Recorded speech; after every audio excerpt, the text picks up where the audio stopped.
Vamos a comenzar. Ok. Hola amigos, ¿cómo están? Espero que muy bien. El día de hoy vamos a ver una escena muy linda de la Torá, de la Biblia, y vamos a ir viendo todo lo que es la historia y cómo se va repitiendo en nuestros días, en nuestra época, en cómo se va viendo realmente en la vida, en nuestro diario andar por la vida, ¿ok? Entonces, estuvimos viendo que José llegó a Egipto como esclavo y lo esclavizaron y cómo fue que la esposa del faraón quiso abusar de él. Y vimos varias cosas ahí, cómo se repiten algunas cosas de que llegamos a los lugares, nos va bien, luchamos por las cosas y luego te empezamos a tener gente que nos odia y gente que nos ataca y gente que nos va a señalar y gente que nos va a oprimir y siempre vamos a estar arriba y luego bajamos y altas y bajas y altas y bajos. Entonces vamos a ver la escena que ahora estamos viendo, estamos listos para el arrepentimiento de los hermanos de José. O sea, vimos que José fue vendido por los hermanos a los mercaderes de Egipto. Y él llegó a Egipto por causa de los celos de los hermanos, porque los hermanos no lo querían, le tenían muchos celos, muchas envidias, porque su padre lo premió con una túnica de colores y ahí fue que lo empiezan a celar los hermanos. Entonces, al llegar al Egipto, vemos que entra a la cárcel, sube y baja y vamos a ver ahorita esta imagen. Ya ahorita vimos que Yosef llega a ser virrey, es el brazo derecho, el mero, el administrador del faraón. Se puede decir que él está encargado de todo el reinado y vimos que era una de las potencias más fuertes en ese entonces y Yosef es el encargado, José es el encargado de eso. Entonces vamos a ver qué pasa. Mientras todo lo que esto está pasando, que José es levantado y él está a cargo de toda la administración y él lleva todo lo que es la comida y todo esto en Egipto. Mientras tanto, ¿qué pasaba? En Canaán había llegado la hambruna. Ya lo que había pasado, lo que se había revelado en los sueños del faraón, aquí se vuelve realidad. Llega la hambruna y ¿quiénes son los únicos que están preparados? Egipto. ¿Gracias a quién? A José, a Yosef el soñador. Gracias a las provisiones de José, entonces era el único lugar que tenía los granos almacenados, era el único lugar que tenía realmente una riqueza, porque todos los demás pueblos se vieron atacados por la hambruna y no estuvieron preparados para esto. No estuvieron preparados, ellos no sabían que venía la hambruna, entonces nadie se preparó. Entonces, aquí no fue afectado Egipto, sino que todos los lugares del Medio Oriente, todos los lugares alrededor de Egipto fueron atacados con la hambruna. Entonces, ¿qué pasa aquí? Jacob, el papá de José, envía a Egipto a los hermanos de Yosef en busca de provisiones. ¿Y qué hace? Se queda únicamente con su pequeñito, con el hijo más querido, el hijo de la esposa más querida, que era sobreviviente de la muerte de Rachel, que murió en medio del desierto, era su hijo Benjamín. Era él el único que no mandó a Egipto. Pero él no sabía, él ignoraba que José, que Yosef seguía vivo, que le habían dicho a sus hijos que había sido atacado por una fiera salvaje, ¿verdad? Jacob tenía miedo que algo le pasara a Binyamin. Era el único hijo de su querida esposa, el único recuerdo. Ya había perdido uno que era Yosef. Entonces dijo, no lo voy a mandar, me lo quedo conmigo.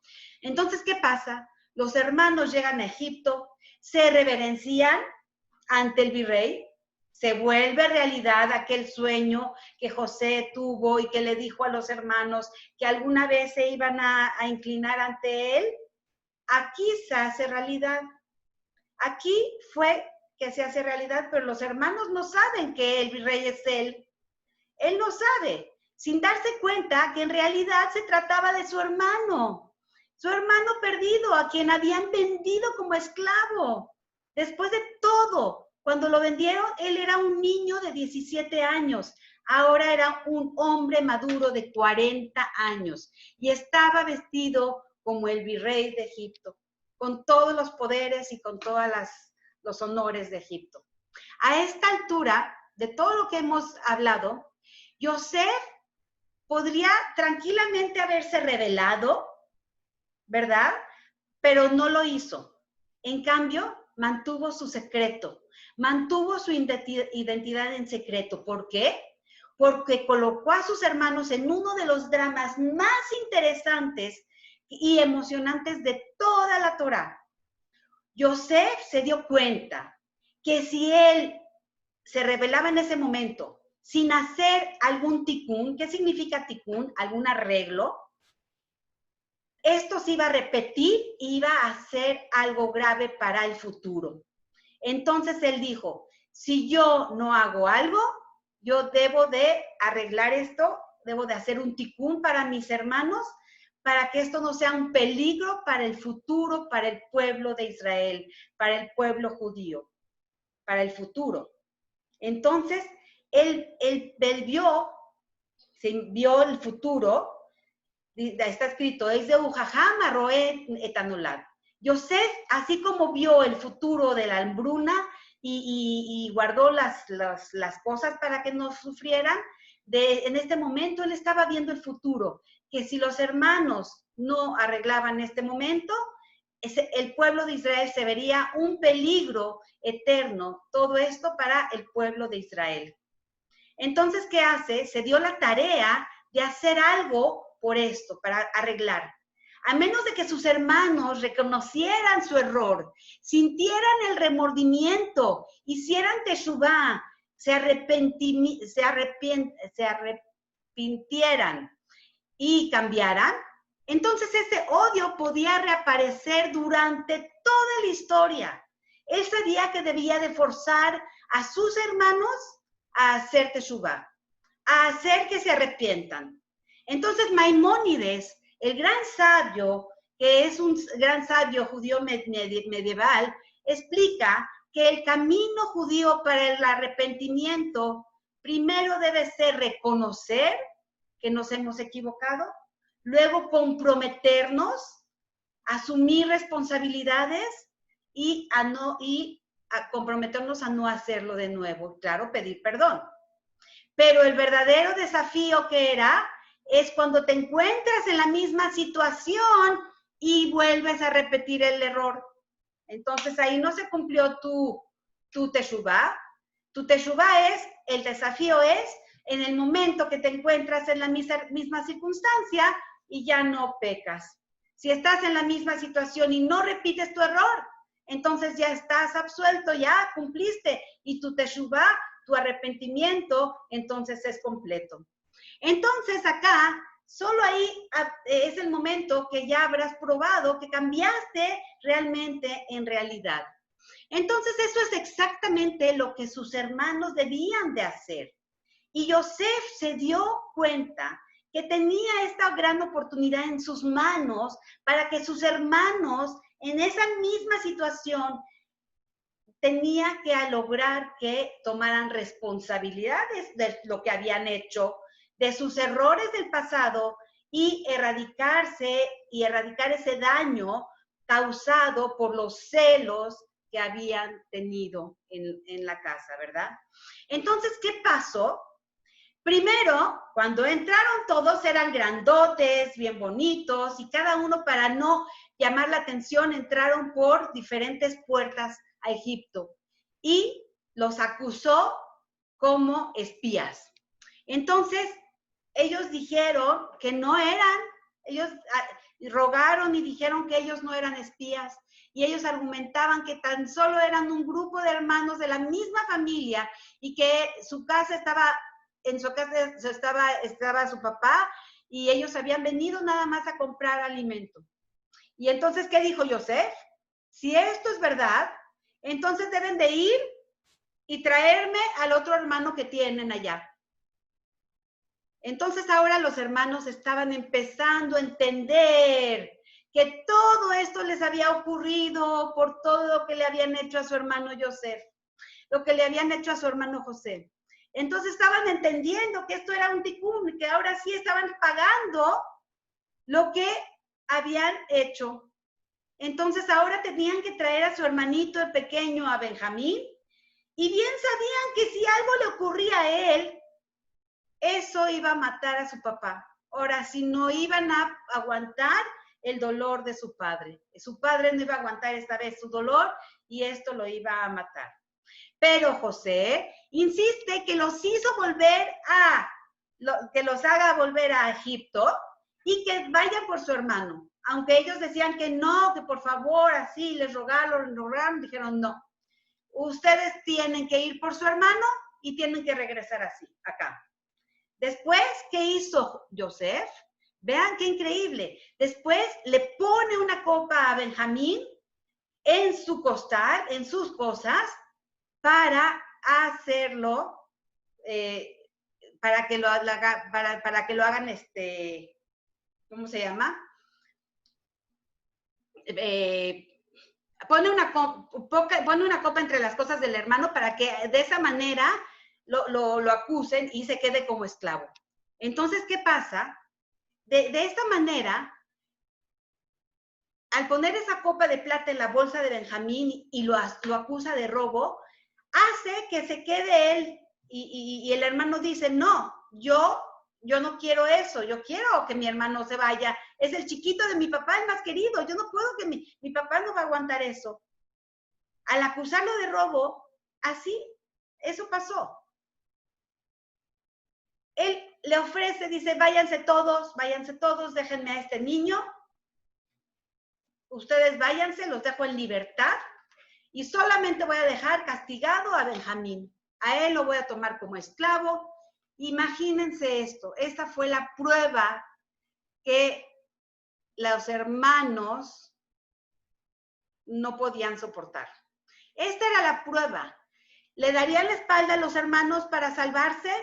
¿Dejar al hermano e irse, como hicieron con Yosef? Que dejaron a Yosef y se fueron ellos, lo vendieron. Y dejaría esto, era la prueba que Yosef mismo quería ver. Si los hermanos serían capaces de abandonar a su hermano para salvar su pellejo. Pero ellos habían cambiado. Ellos sí habían hecho teshuvá. Ellos ya no cometerían el mismo error. Esta fue la prueba y sí la pasaron. Yehuda discutió muy fuerte y él mismo se ofreció como esclavo en lugar de Benjamín. Dijo, yo me quedo en lugar de Benjamín. Es interesante notar que el Midrash es una exagesis de la Torá y nos indica que los hermanos deseaban luchar por Benjamín. También sospecharon en algún nivel que él era un ladrón. O sea, sí sospecharon de su hermano. Pensaron que a lo mejor puede ser que sí había robado. Parecería que en el momento en el que, o sea, fue como que un clímax de la historia, que los hermanos no habían trabajado totalmente en el odio y la desconfianza. Pero Yosef no podía contenerse más y se dio cuenta. Y dijo, o sea, al ver que los hermanos empezaban así dudosos y todo, Yosef todavía podía haberlos presionado todavía un poco más. Hubiera eliminado el odio para siempre. Y la historia judía a lo mejor hubiera tornado a una dirección diferente y un poquito menos dolorosa. Pero con esto Yosef comenzó a llorar. Le dio tanto dolor y por fin reveló su verdadera identidad. Y dijo, yo soy José, yo soy Yosef. ¿Mi padre aún sigue vivo? Fíjense qué increíble. Este es uno de los grandes momentos en la Torá, cuando los hermanos miraron todos así choqueados a su hermano, estaban aterrados porque dijeron, es un virrey y ahorita nos va a matar a todos, se va a vengar por lo que le hicimos cuando era niño, se va a vengar. ¿Y qué va a hacer? Se estremecieron totalmente, porque el hermano era virrey, tenía toda la potencia, tenía todas las fuerzas, podía vengarse y matarlos a todos en ese momento. Cuando se desvaneció toda esta conmoción, probablemente lo primero que les pasó en la cabeza, ¿qué fue? Ya, somos hombres muertos. Pero Yosef no tenía ni la menor intención de matarlos. No la tenía ni la menor intención de la venganza. Hizo una afirmación que es claramente una de las más importantes para entender la historia judía. Y entonces dice así: y ahora no se entristezcan, ni sea motivo de enojo entre ustedes el hecho de que ustedes me hayan vendido, pues para sustentarlos. Hashem fue para sustentarlos. Hashem me envió delante de ustedes, pues han sido 2 años de hambruna en la tierra y todavía faltan 5 años en los que no habrá arado, ni siega, ni nada. No tendremos cosecha. Dios me ha enviado delante de ustedes para proporcionarles supervivencia en la tierra y sustentarlos para que haya gran salvación. Y ahora no han sido ustedes quien me enviaron aquí, sino quién fue el que me mandó acá. Akadosh Baruj Hu, Hashem. Hashem fue el que me mandó acá, no ustedes. Esto fue un plan divino de Akadosh Baruj Hu. Fue un plan de Akadosh Baruj Hu que yo estoy aquí. Ustedes no fueron lo que hicieron, fue un plan más allá de ustedes. No estuvo en sus manos. Fue Akadosh Baruj Hu que tenía un plan más allá para que no hubiera hambre. No han sido ustedes, fue Hashem. Él me ha puesto aquí. Él me ha puesto aquí como parte del faraón y como señor de toda su casa y gobernante toda la tierra de Egipto. Y todo esto está escrito en Génesis 45, en el capítulo 45 del 5 al 8, donde dice esto. Uno de los dichos más grandiosos de los rabinos que explican la historia judía es la idea de que Dios envía el remedio antes de la enfermedad. O sea, el remedio ya está. Por ejemplo, ahorita estamos viviendo el coronavirus, ya existe el remedio, no lo hemos conocido, pero la enfermedad ya está. Y el remedio ya estaba desde antes. Tenemos que encontrarlo nada más. Entonces, en el comienzo de esta serie, de esto que estamos viendo, discutimos la idea de la historia como un proceso controlado que conduce a un destino. Nuestras decisiones hacen una diferencia. Nosotros tenemos el libre albedrío, pero se nos promete que alcanzaremos nuestro destino final. Por eso, más allá del camino de que tomemos, Dios siempre asegurará que sus objetivos sean cumplidos. Pondrá siempre las piezas en su lugar. Ahora, mientras se desarrollan todos estos eventos, no vemos dónde y cómo encajan las piezas. A veces no entendemos la situación. A veces cuando, por ejemplo, entramos al cine y llegamos tarde, no entendemos de qué se trata la trama. Y puede ser que estamos viendo una escena muy macabra y muy terrible. Y no estamos entendiendo qué es lo que está pasando. Y resulta que parece que la persona que es mala es la persona buena. Y cuando nos damos cuenta, hasta el final de la historia. A veces no entendemos lo que sucede, cómo son las tramas, cómo son manejadas. A veces las piezas se van moviendo conforme a las necesidades. Dios siempre asegura que todos los objetivos sean cumplidos. ¿Se pondrán las piezas en su lugar? Ahora, mientras todos estos eventos se desarrollan, vamos a ir viendo cómo se van encajando las piezas. Y cuando todo termina, vemos que todo absolutamente tenía una razón de ser. Así como ahorita no entendemos cómo son las situaciones, después nos reímos de las cosas. A veces no entendemos las cosas que nos suceden en la vida. Y cuando ya pasaron, decimos, wow, qué increíble. Ahora entiendo por qué sucedió así. Al principio no nos damos cuenta. Joseph ya era una persona muy inteligente y poseía una tremenda fe en Akadosh Baruj Hu, en Dios. Él se dio cuenta que todo, absolutamente todo, o sea, esto que había atravesado en los últimos 22 años,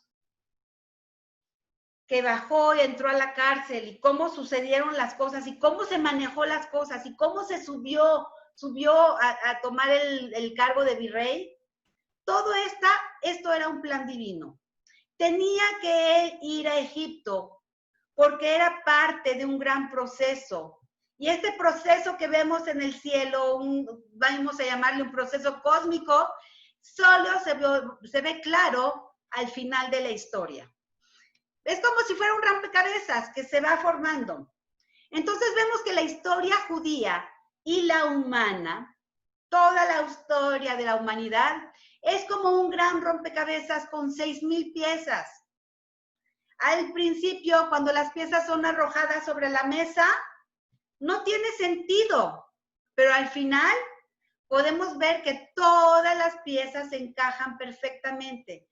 No falta ni sobra absolutamente ni una. Cada pieza tiene un propósito y un lugar. Y señores, amigos míos, ustedes, cada uno de ustedes es una pieza que va encajando en el lugar. No sabemos a veces cuál es nuestro rol en la vida, pero conforme va pasando el tiempo vamos entendiendo en dónde corresponde nuestra pieza y a dónde nos van acomodando. A veces solitos nos van acomodando y a veces nos van llevando para acá y para allá para irnos acomodando en otro lugar. Y esas son nuestro manejo de nuestras piezas. Hashem nos va manejando y nos va poniendo conforme nos corresponda y conforme mejor nos convenga. Claro, está dependiendo el camino que tú quieras elegir. Y Hashem te va a ayudar a donde quieras ir. Entonces, esta es la perspectiva judía sobre la historia. Todo encaja, no hay accidentes, todo se une en armonía. Cada evento tiene un propósito. Todo es un plan infinito, divino de Hashem. Y cuando está completado, miramos hacia atrás y vemos que todo, absolutamente todo, como dicen que los zapatos calzan perfectamente, exactamente las piezas se van acomodando, calzando perfectamente en su lugar. José, sabía perfectamente esto y le envió un aviso a su papá, a su padre Jacob. Y su papá Jacob se llenó de alegría, le envió un aviso. Ellos habían estudiado una parte de la Torá, estaban estudiando juntos, y para que su papá le creyera a sus hermanos, le envió como mensaje el último pedacito de lo que habían estudiado, para que vea que él todavía estudiaba Torá, que él no había cambiado, a pesar de ser virrey, y a pesar de estar en un lugar de idólatras, y a pesar de estar en un lugar lleno de riquezas, él no cambió. Su fe siguió en Dios, su fuerza siguió ahí. Él no cambió a pesar de toda la riqueza que tenía y todo el poder que tenía. Los humos, como se dice, los humos no se le subieron a la cabeza, no sé si así se dice acá, no se le subieron a la cabeza. Aquí él no se creyó, la prepotencia y el orgullo no se le subió a la cabeza, él seguía siendo el mismo, a pesar de tener tanta fortaleza, a pesar de tener tanto dinero y tanto poder, él seguía siendo igual. Y no nada más eso, él seguía con su identidad del judaísmo. de sus estudios y de todo lo que había aprendido en la casa de su papá. Las enseñanzas que su padre le enseñó seguían firmes y la flama seguía encendida en su persona. O sea, y eso fue el mensaje que le mandó a su papá. Entonces, imagínense la alegría que Jacob sintió al recibir ese mensaje. Y ese mensaje no nada más iba con eso, sino también de que podía él venir.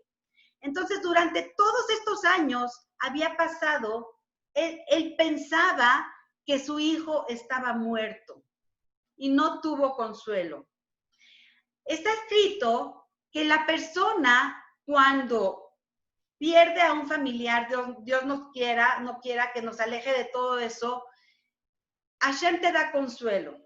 Después de pasar la Shive, los 7 días de duelo, y luego el mes, y luego el año, todo eso es una preparación para sentir tú una paz y una tranquilidad en tu alma. Hashem te va dando consuelo cuando la persona muere. Pero cuando Jacob no tuvo consuelo, es porque Jacob en su inconsciencia sabía que Yosef estaba vivo porque nunca tuvo consuelo, jamás tuvo consuelo. Entonces está escrito que cuando una persona no tiene consuelo por las personas, por ejemplo, cuando salen a la guerra y le dicen salió y murió, y la persona no tiene consuelo, es porque a lo mejor esa persona sigue viva, porque Hashem no le ha mandado el consuelo. Pero cuando la persona muere totalmente, ya Hashem le manda consuelo. Entonces, aquí en este momento, tantos años, Jacob había pensado que estaba muerto, pero no tuvo consuelo. Entonces, cuando Jacob regresa, se junta con Yosef en Egipto, tuvieron una reunión dramática. Todo Egipto fue a ver a la familia del virrey. Y a su vez, ellos reverenciaron también a Yosef, cumpliendo así con la profecía del sueño de Yosef. Luego el faraón invitó a toda la familia a vivir a Egipto, y así hicieron. La Torá dice que 70 individuos entraron a Egipto. Jacob, sus 12 hijos, sus esposas y sus hijos. Eran 70 almas. La futura nación judía había llegado a Egipto. Había arribado a Egipto. Ellos fueron bienvenidos, les dieron las mejores propiedades en la tierra de Goshen. Se asentaron felizmente, prosperaron, todo parecía ir bien, hasta que los egipcios vieron que les estaba yendo tan bien, demasiado bien, que empezaron a sentir celos. ¿Qué es lo que siempre venimos diciendo? ¿Qué es lo que sucede? Llegamos a los lugares sin nada y prosperamos. Nos va tan bien y se empieza a ver celos y cosas. Cuando el libro de Génesis termina con las muertes de Jacob y Yosef, todavía todo estaba bien. Los problemas llegarían después en el libro de Éxodo, cuando se hace todo un gran desastre de la historia judía, que está conectado todo esto con el 9 de Av, que todo comenzó con los espías. Pero vamos a ir viendo poco a poco cómo va pasando. O sea, esto vemos, perdón, ya dije braja, ¿ok?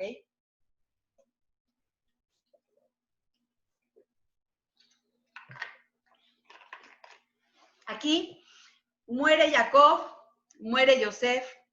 Se dice que un faraón nuevo sube y se olvida de todas las bondades que sucedieron aquí. Entonces, vemos aquí, hay tantas cosas, si se fijan, se puede repetir la historia. Son historias que se repiten y repiten durante toda la historia del pueblo de Israel.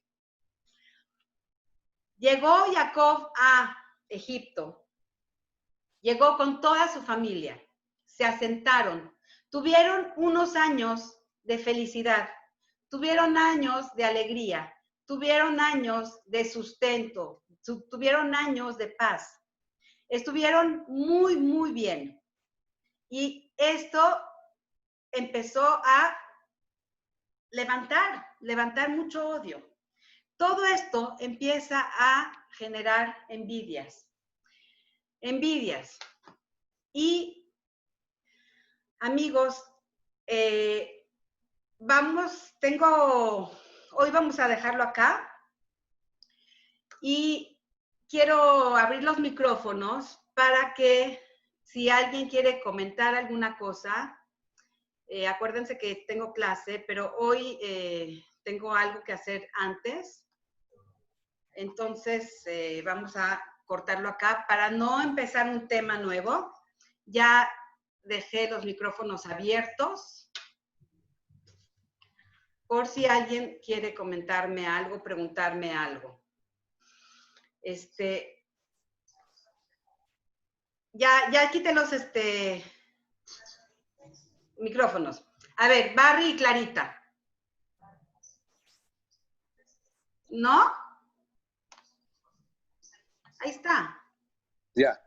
La pregunta mía es, ¿por qué nosotros hemos permitido a través de la historia crear envidias y entonces después nos persiguen? ¿Qué debimos haber hecho o qué error cometimos para siempre causar esa envidia? El error que tenemos es que somos ostentosos y somos muy escandalosos. No sabemos ser sensibles a los demás, a veces, desgraciadamente, y a veces también nos gusta presumir y eso es muy malo. No podemos demostrar a la gente lo que hay. O sea, si tienes, sé sencillo y sé simple. No seas ostentoso. No hay que sacarle los ojos a los demás. A veces, desgraciadamente, ¿qué pasa? A veces ni siquiera tenemos y estamos enseñando y hacemos fiestas, tiramos la casa por la ventana para demostrarle al mundo que nosotros somos los dueños. No es cierto, así no es. Tenemos que ser siempre humildes. Hashem nos creó para dar, siempre dar. Ayudar a los demás. Y bueno, se repite la historia, ¿por qué? Porque somos luchones y demostramos que sabemos luchar. Hay algo muy lindo que escuché el otro día, que cuando hay dos ratoncitos caen en la leche. Uno se ahogó y el otro peleó y la leche la volvió mantequilla. Y la mantequilla se volvió espesa y el ratoncito pisó la mantequilla y pudo salir. ¿Quién es ese ratoncito? Somos nosotros. Somos nosotros. Yo lo veo un claro ejemplo como el pueblo judío, que no nos dejamos vencer. Tenemos esa fortaleza, somos necios, tenemos esa fortaleza de terquedad. A veces, o sea, tenemos que utilizarla para bien. Tenemos que utilizarla para salir bien. No para hundir a los demás, sino para ayudar a los demás. Esa fortaleza, esa terquedad que tenemos que encaminarla para bien, para cosas positivas. Esa fortaleza, ese ratoncito, uno se ahogó y ese siguió batallando y salió adelante. No pudo a lo mejor ayudar al otro porque él estaba luchando por su vida. Entonces, a veces eso pasa con el pueblo de Israel. A veces estamos luchando por nuestra vida y a veces nos encerramos en nosotros mismos y no vemos a los lados. Desgraciadamente a veces es así.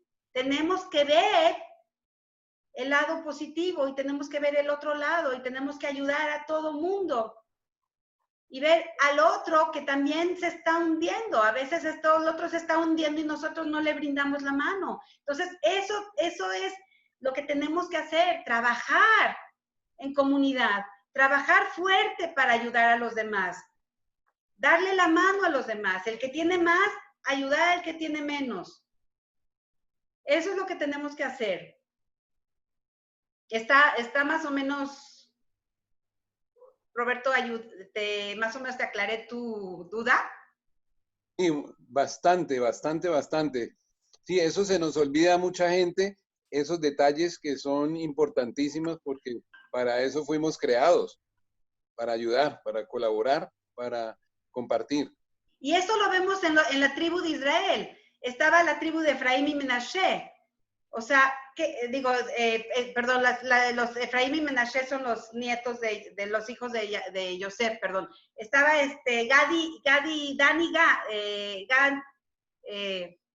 Gad y Dan, sí. Ellos uno trabajaba y el otro estudiaba. Uno tenía la potencia para trabajar y el otro tenía la potencia para hacer mitzvot y ayudar también con su espiritualidad. Entonces, el hermano ayudaba al otro hermano. Entonces, debe de haber un balance en la vida. El que tiene la fortaleza para trabajar debe ayudar al que tiene la fortaleza para transmitir también. El que tiene la fortaleza de transmitir debe de acoger a todos también. O sea, debe de haber un balance. O sea, debe de haber el balance de que la fortaleza, cada quien tiene una fortaleza diferente. Está escrito, Hanoch lanar al pidarco, educa a tu hijo dependiendo su camino. ¿Qué significa su camino? ¿Cuáles son los hijos? Los hijos somos todos nosotros, somos hijos de Hashem. Entonces, ¿cuál es el camino que tenemos?